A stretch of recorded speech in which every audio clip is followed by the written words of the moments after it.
Assalamualaikum warahmatullahi wabarakatuh. Waalaikumsalam warahmatullahi wabarakatuh. Nama saya Yanti Nurhayati, CGP Angkatan 10 Kabupaten Cilacap. Hari ini saya bersama Ibu Kepala Sekolah SD Negeri Kamulyan 01. Saya Kepala Sekolah SD Negeri Kamulyan 1, Sartiti.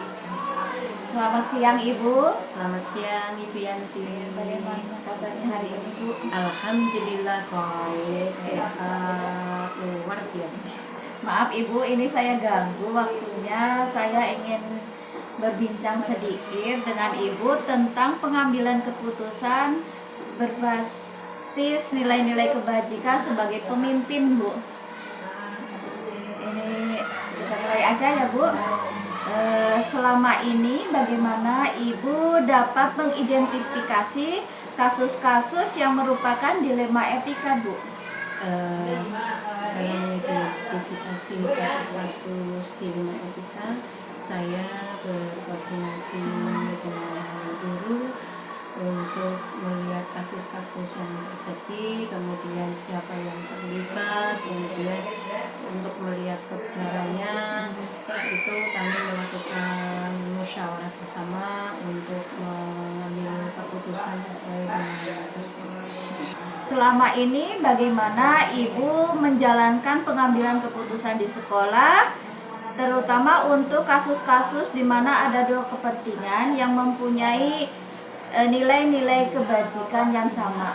Ya, sebenarnya itu ada juga dilema untuk menentukan karena mempunyai nilai-nilai yang sama-sama baik, tapi saya tetap berpegang teguh pada peraturan yang sudah kita sepakati dan tetap memperhatikan hal-hal baik dan kemanfaatan orang banyak.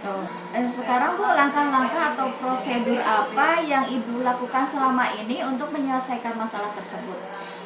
Untuk menyelesaikan masalah, maka saya mencari fakta kebenarannya dulu, kemudian ada pemanggilan kepada yang bersangkutan, kemudian koordinasi dengan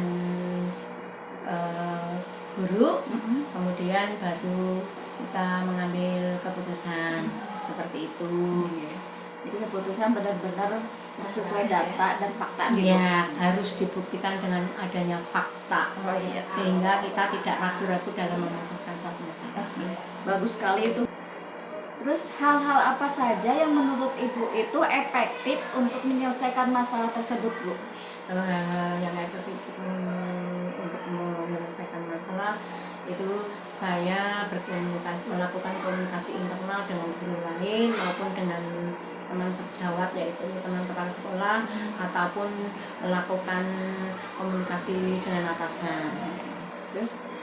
Hal-hal apa saja Bu yang merupakan tantangan dalam menyelesaikan permasalahan tersebut? Itu hal-hal dalam menyelesaikan permasalahan itu tantangannya adalah dampak, nanti adanya dampak yang ada, jangan berpikir secara emosional, berpikir secara matang, dan jangan terpengaruh dengan orang lain, seperti itu. Apakah Ibu memiliki sebuah tata kala atau jadwal tertentu dalam penyelesaian masalah yang dihadapi oleh Ibu di sekolah? Dalam menyelesaikan masalah, kalau itu masalahnya ringan itu bisa langsung diselesaikan saat itu juga. Namun kalau masalahnya itu besar, maka ada jadwal tertentu sesuai dengan prosedur. Tergantung ringan beratnya masalah gitu. Iya. Adakah seseorang atau faktor apa saja yang dapat mempermudah Ibu dalam menyelesaikan permasalahan itu Bu? Ya, dalam menyelesaikan permasalahan di sekolah, kami tadi sudah dikatakan berkomunikasi dengan sejawat, kemudian dengan teman guru yang lain, dan kebetulan di sekolah kami itu ada seorang CGP yang berperan aktif di sekolah dan berwawasan lebih luas dalam pengambilan keputusan dilema etika sesuai dengan prosedur. Dari semua hal yang telah Ibu sampaikan tadi, apa yang dapat Ibu petik, pengalaman apa yang dapat Ibu petik dalam pengambilan keputusan? Dalam pengambilan keputusan, pengalaman yang dapat saya petik itu, satu, untuk mengambil keputusan atau menyelesaikan masalah di sekolah harus betul-betul kita ada fakta yang menyatakan bahwa permasalahan itu penyelesaiannya harus bagaimana, harus ada fakta yang ada. Kemudian dalam menyelesaikan masalah juga kita perlu sekali berkoordinasi dengan teman sejawat, pihak terkait, rekan sejawat maupun dengan atasan, sehingga tidak terjadi kesalahan yang dalam pengambilan keputusan. Seperti itu. Ibu, terima kasih banyak sekali manfaat yang dapat saya ambil dari obrolan kita hari ini. Amin. Alhamdulillahirabbil alamin. Sama-sama Bu Yanti. Terima kasih Bu. Assalamualaikum warahmatullahi wabarakatuh. Waalaikumsalam warahmatullahi wabarakatuh.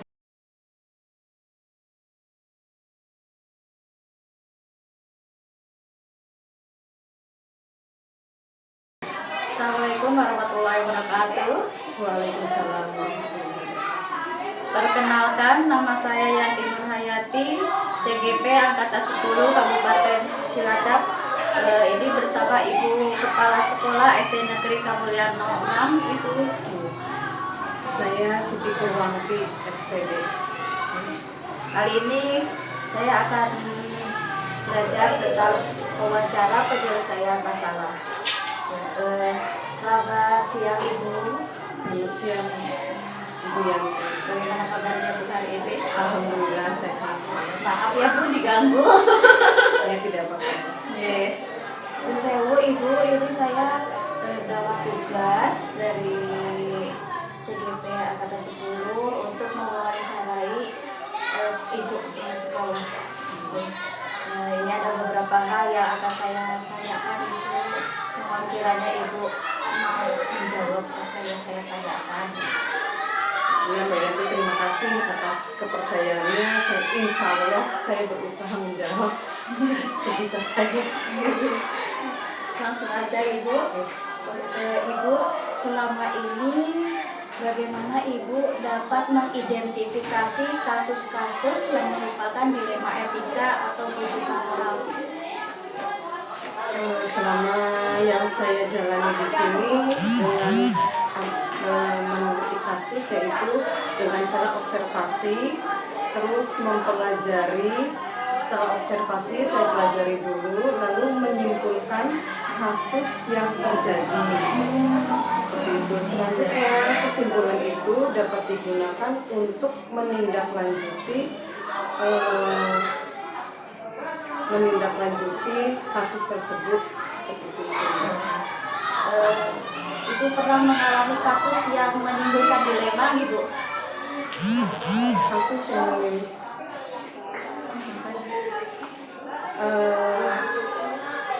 ya di sini misalnya ada perbedaan gitu yang saya ambil, bagaimana apabila merugikan salah satu saya tidak saya ambil, Mbak. Jadi saya cara itunya saya observasi dulu, saya lihat yang mana yang lebih baik, yang mana yang tidak merugikan di antara satu belah pihak, seperti itu. Yang semua ada dilema seperti itu. Selama ini bagaimana Ibu menjalankan pengambilan keputusan di sekolah Ibu, terutama untuk kasus-kasus di mana ada dua kepentingan yang sama-sama benar atau sama-sama mengandung nilai kebajikan? Yaitu satu, Mbak, caranya yaitu mengumpulkan informasi yang cukup. Jadi saya informasi, saya bertanya kepada teman dulu ada apa masalahnya, seperti itu.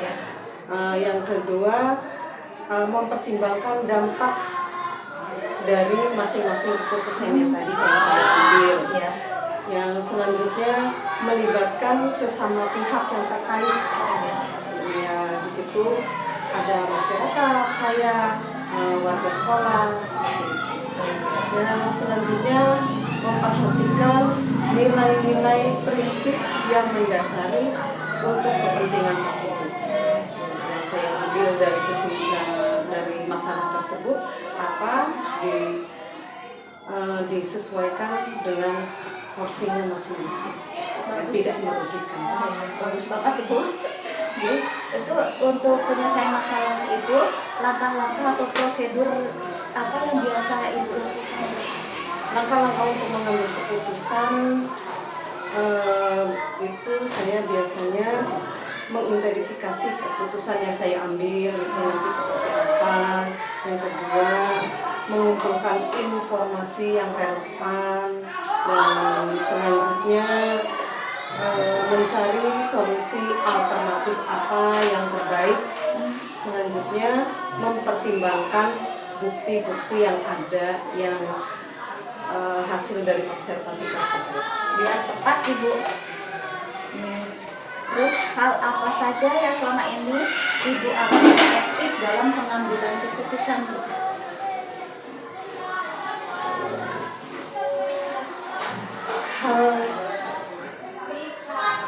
Hal-hal yang efektif yang untuk mengambil keputusan yaitu kita membicarakan bersama dengan terutama yaitu warga sekolah. Itu warga sekolah, ada guru, penjaga, dan juga komite. Nah, itu nanti kita ambil keputusan bersama apa yang terbaik dan tidak merugikan salah satu. Jadi itu dari apa yang telah Ibu lakukan untuk menyelesaikan masalah itu, apakah ada tantangannya Bu?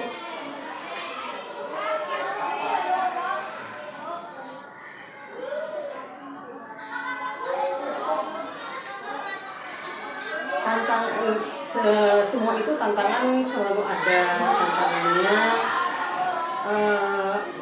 Dari salah satu pihak mungkin tidak menerima dengan apa yang saya putuskan, mungkin ya, tapi saya tetap memberi pengarahan kepada personil tersebut bahwa keputusan yang saya ambil itu sudah saya pikirkan akibat dan sebab dan akibatnya. Apakah Ibu memiliki suatu tata cara atau jadwal Bu dalam sebuah penyelesaian kasus dilema itu? Apakah Ibu langsung menyelesaikannya di tempat atau memiliki jadwal yang terinci untuk menyelesaikannya? Untuk jadwal saya melihat dulu permasalahannya. Apabila masalahnya memang bisa diselesaikan tanpa adanya jadwal atau masalahnya tidak begitu berat, saya langsung menyelesaikan ketika itu juga dengan cara memanggil personil, pendekatan seperti itu. Tapi apabila memang masalahnya ini lebih berat, itu saya menjadwalkan. Sebelumnya saya memberitahu ke personil tersebut saya mau berbicara nanti ketika ada waktu yang luang seperti itu, supaya personil tersebut mempersiapkan diri seperti itu. Berarti kondisional itu. Ya. Terus adakah seseorang atau faktor-faktor yang mempermudah Ibu dalam pengambilan keputusan? Faktor-faktor untuk mengambil keputusan saya memang tidak sendiri Bu Yanti. Saya kalau tidak bisa memecahkan sendiri, saya memang bertanya kepada teman-teman yang sama dengan saya, yaitu kepala-kepala sekolah. Tapi sebelum saya bertanya kepada lingkungan luar, saya itu rembukan dulu dengan yang intern, yang di dalam, yaitu dengan teman sejawat antara guru dan komite. Tapi kalau memang belum bisa dipecahkan, saya bertanya, mencari solusi lagi dengan teman yang sama, yaitu kepala sekolah. Kalau belum lagi terpecahkan, saya baru ke atasan. Hanya seperti itu. Terus dari semua hal yang telah disampaikan, adakah pembelajaran yang Ibu petik? Pembelajaran yang saya petik itu pengambilan keputusan yang dilakukan harus dipertimbangkan benar-benar agar tidak merugikan salah satu orang, juga keputusan jangan diambil terlalu tergesa-gesa seperti itu. Terima kasih banyak Ibu, banyak sekali pengalaman yang bisa saya ambil Ibu. Untuk pengacara kali ini saya cukupkan sekian Ibu. Terima kasih atas waktunya dan kepercayaannya. Terima kasih banyak Ibu. Assalamualaikum warahmatullahi wabarakatuh. Waalaikumsalam.